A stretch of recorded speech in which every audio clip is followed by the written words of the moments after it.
Bonjour à tous et à toutes, c'est G. J'espère que vous passez une très bonne journée malgré tout ça. C'est très important de rester sur la voie centrale, hein, de ne pas tomber dans le système de critique, de condamnation, de jugement, parce que sinon on tombe dans le piège, hein, donc il faut vraiment essayer de rester dans la joie, savoir que la flamme de l'ascension est activée, cette flamme du divin à l'intérieur de nous, et c'est ça le véritable événement qui est en train de se passer, même si on n'en connaît pas encore les aboutissants. Il faut vraiment se consacrer, donner du temps pour ses prières, sa contemplation, sa méditation, pour vraiment continuer à activer de plus en plus ce potentiel d'éveil, parce qu'ils essayent de créer ce faux événement, hein, pour créer des distractions à tout ça. Savoir que tout le monde fait du travail remarquable, hein. Même si on n'a pas vraiment l'impression, on fait tous du travail remarquable et c'est reconnu là-haut, hein, c'est reconnu là-haut et les récompenses vont venir. Et parce que tout ce qui est en train de remonter actuellement, ce sont des conditions karmiques, hein. Tout ça, ça a besoin de remonter. Alors ce qu'il faut, c'est le reconnaître, pardonner et lâcher prise. Et ça fait de l'espace pour des nouvelles énergies, hein. Une fois on arrivait à reconnaître, pardonner et libérer. Il faut se pardonner à soi-même tous les actes qui n'ont pu être dans notre passé, qui ont pu être dénués d'amour aussi, hein. Et pour éventuellement se concentrer, faire plus de silence, concentrer sur ces choses savoir qu'on est, devenir éventuellement le plus possible que de l'amour, hein, savoir que toutes nos actions soient sponsorisées par l'amour. Et parce qu'il y a vraiment une grande finale qui arrive, la finale va être vraiment spectaculaire. Il faut savoir aussi qu'on est aimé éternellement et infiniment de Dieu. Est-ce qu'on est capable de s'aimer autant que Dieu nous aime, autant que la source nous aime? Et donc c'est vraiment la voie du divin féminin, de cet amour inconditionnel bon, a priori, cette lumière de l'amour inconditionnel, c'est une flamme rose, hein. On peut se mettre dans une énergie de lumière rose, cultiver cette lumière rose, mais elle travaille aussi dans cette lumière dorée et la lumière magenta, qui est une sorte de rose un peu plus élevée dans le rouge. Et parce que on a tous un rôle très très particulier, très spécial. Personne ne peut jouer notre rôle. Tous les autres rôles sont pris, hein. On ne peut pas être autre chose que nous-mêmes. Les autres sont eux-mêmes et on va devoir devenir nous-mêmes. Il y a la clé, c'est ce chiffre magique du 33, hein. C'est vraiment une porte qui arrive, et il y a ce portail du 11-11 aussi qui arrive. Savoir que le phénix est en train de se réveiller à l'intérieur, hein. Il y a ce réveil, hein. Il y a la vérité qui est en train de s'élever. Il faut essayer de parler, d'exprimer notre vérité le plus possible, hein. Et parce que le cinquième chakra, qui est le chakra qui nous permet de communiquer, aussi bien les choses qui rentrent que ce qui sort de notre corps, qui est connecté à notre cœur sacré, et là, il a été activé avec un rayon platine, ce qui nous permet quand même de purifier et d'être beaucoup plus fort dans notre communication. Et savoir que bon, il y a quand même l'essence de la pureté, on doit connecter avec cette essence de la pureté. Alors c'est une flamme diamant, hein, la pureté c'est représenté par une flamme diamant, on pourrait appeler la déesse de la pureté. Mais il y a un grand maître ascensionné qui travaille actuellement, qui maintient cette flamme de l'ascension, qui s'appelle Serapis Bey, qui est le gardien de cette flamme diamant, mais il travaille aussi avec une flamme cristal blanche. Et donc, c'est des flammes ces flammes sacrées vont être très utiles au fur et à mesure qu'on apprend à les utiliser pour continuer à assister l'humanité dans son réveil. Parce que les voiles entre les dimensions sont en train de devenir plus en plus fines. Les voiles vont tomber. Une fois qu'on arrive dans notre moment de notre réveil, les voiles tombent les uns après les autres, hein. Et donc on doit se reconnecter à l'Ankh, le symbole égyptien de l'immortalité. C'est la croix de la matière qui est connectée au monde spirituel. Et, euh, et la fontaine de toute la création, il y a cette fontaine à l'intérieur de nous c'est la fontaine au centre des choses. C'est ok de chercher de rester humble, rester simple actuellement, pas partir dans les choses exubérantes, mais de rentrer dans l'infiniment petit, hein. Et là, on va découvrir des univers incroyables. C'est pas forcément dans le cosmos extérieur qu'on va trouver la salut, mais plutôt à l'intérieur, dans des choses beaucoup plus raffinées, beaucoup plus fines, des énergies fines. Personnellement, je sais d'où je viens, je sais qui je suis, mais bon, je sais pourquoi je suis là, dans un sens, on m'a tout expliqué. La forme, on a tous une origine, une forme originale, et puis après ça, on a une forme qui est notre âme actuelle, et on a la forme de notre âme ascensionnée. Et c'est ça qu'on veut retrouver, cette forme de qui on est, qu'on va devenir. C'est des formes différentes. Mais la seule chose aussi, ce qu'on m'a expliqué, c'est que je reviendrai à mon point d'origine plus que ce que j'étais quand j'étais parti. Comment puis-je être plus que ce que j'étais? Parce que j'étais déjà tout. Mais enfin bon, disons que on a tous des origines différentes, une destinée différente, et une histoire différente et une destinée différente. Ce qu'il faut, c'est savoir que cette réalité existe, hein. On a cette réalité éternelle de notre origine, on a cette réalité éternelle de notre âme, et on a cette destinée éternelle de notre forme ascensionnée qui est déjà là, hein, qui existe déjà, on me l'a montré. Donc c'est juste une question de travailler avec notre guidance.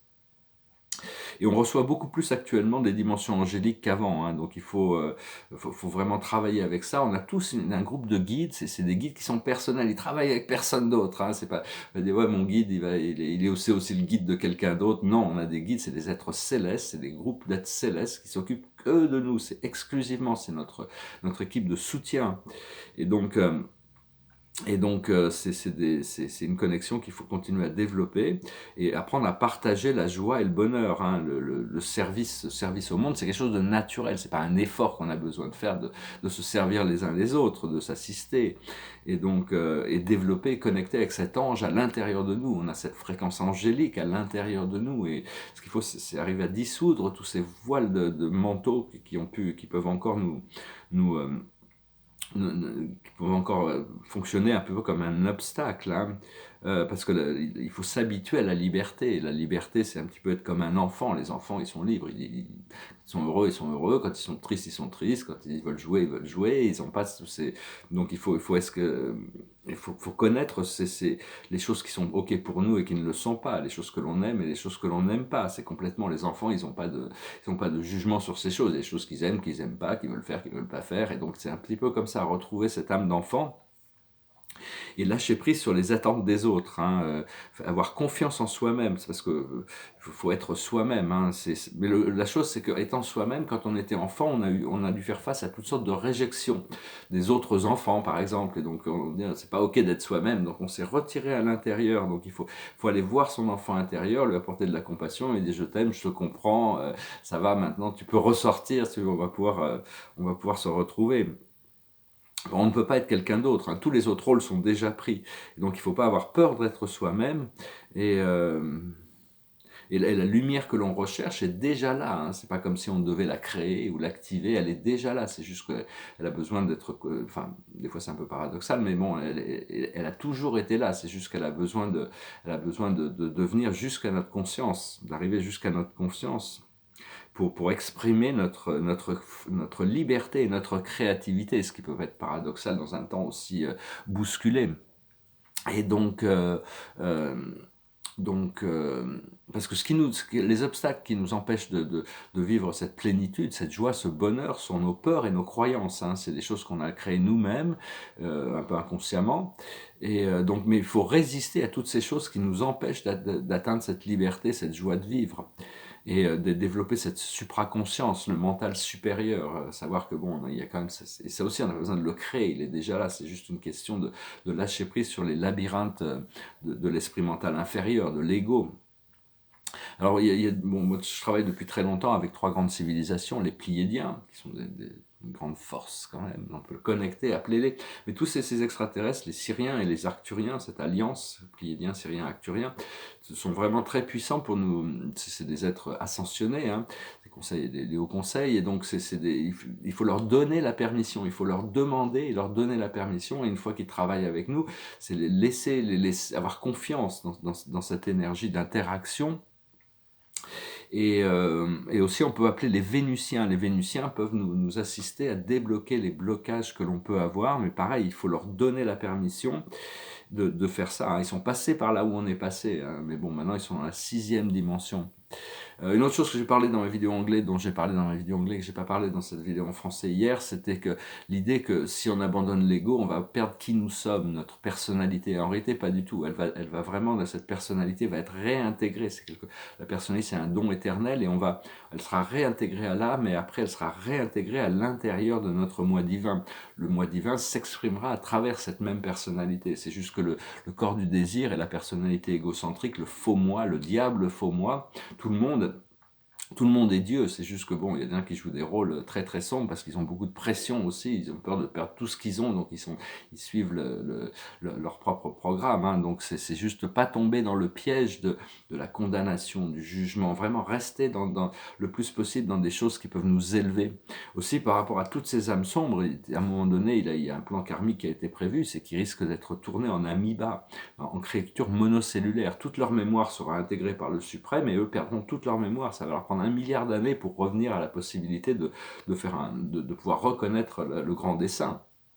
Donc bon, enfin, pour le moment, on est vraiment en train d'essayer on fait tout ce qu'on peut pour éclairer l'humanité.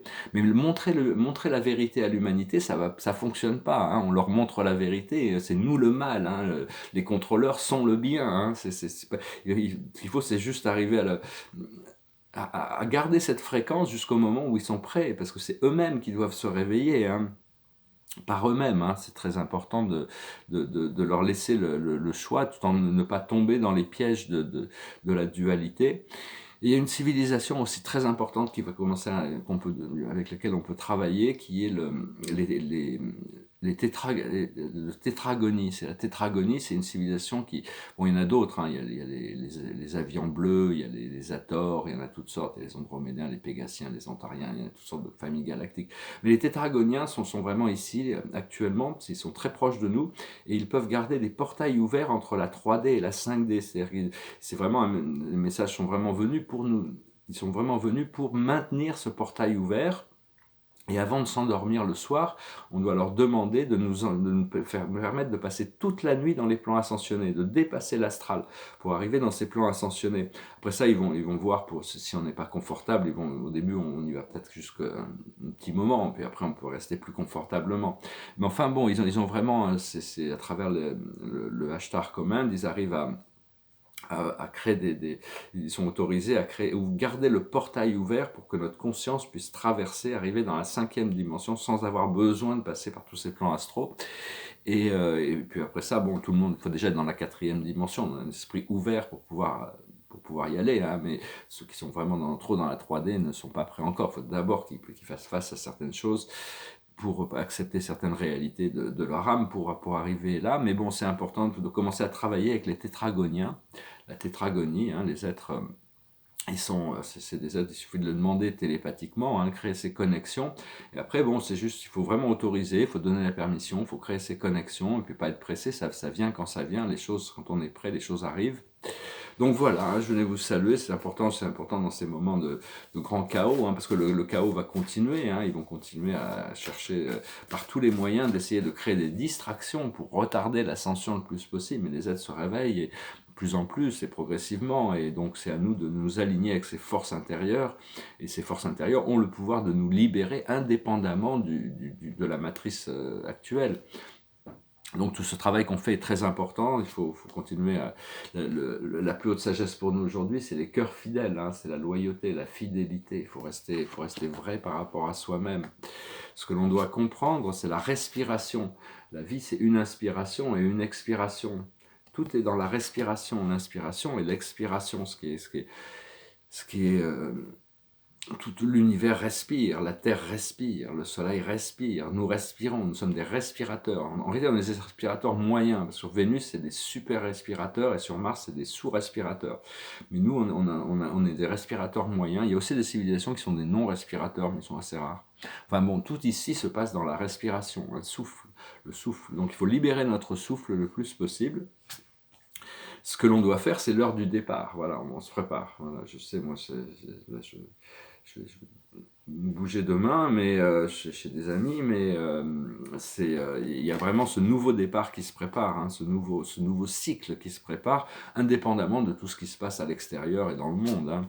Et l'aboutissant, c'est la symphonie inachevée, c'est-à-dire la vie va nous montrer ces choses qui n'ont pas été encore adressées. Il y a besoin encore de petits travail à l'intérieur de nous pour adresser ces choses qui sont pas encore complètement abouties. On sait lesquelles c'est, il y a des choses on doit compléter ce programme intérieur, hein. Donc voilà, hein, j'espère que ce message va résonner avec vous. Et puis une fois que ces choses seront complétées, c'est une question d'avoir le courage, la foi, de vraiment se lancer et de faire de faire des choses des fois qui peuvent nous paraître qu'on aurait peut-être dû faire avant, mais qu'on n'a pas pu faire avant. Alors que là maintenant, on nous donne vraiment les moyens et continuer à connecter, développer ces connexions avec de rester bien connecté dans le cœur. Le cœur, c'est le centre des choses, hein. Et puis il y a ces univers intérieurs dans tous les chakras. Nos chakras doivent vibrer calmement, ils ne doivent pas être trop agités, hein. Donc on doit calmer notre énergie le plus possible pour être posé. Chanter une chanson qui parle de la grâce, ça s'appelle Amazing Grace. Amazing Grace, how sweet the sound that saved the wretch like me. I once was lost, but now I'm found. Was blind, but now I see. 'Twas grace that taught my heart to fear, and grace my fears relieve. How precious that grace appeared, the hour I first believed. When we've been there 10,000 years, bright shining as the sun, we've no less days to sing God's praise than when we first begun. Amazing grace, how sweet the sound that saved the wretch like me.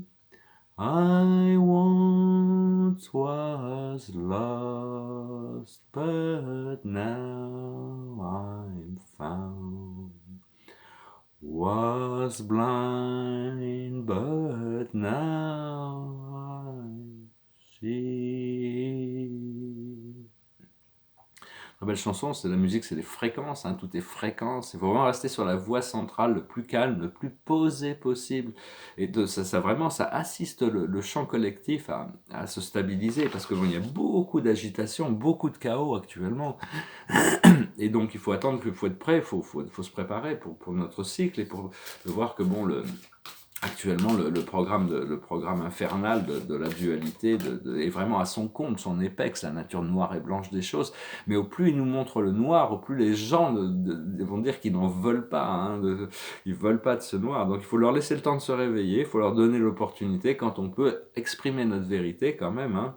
Et la carte de la journée, c'est le 4 de Michael.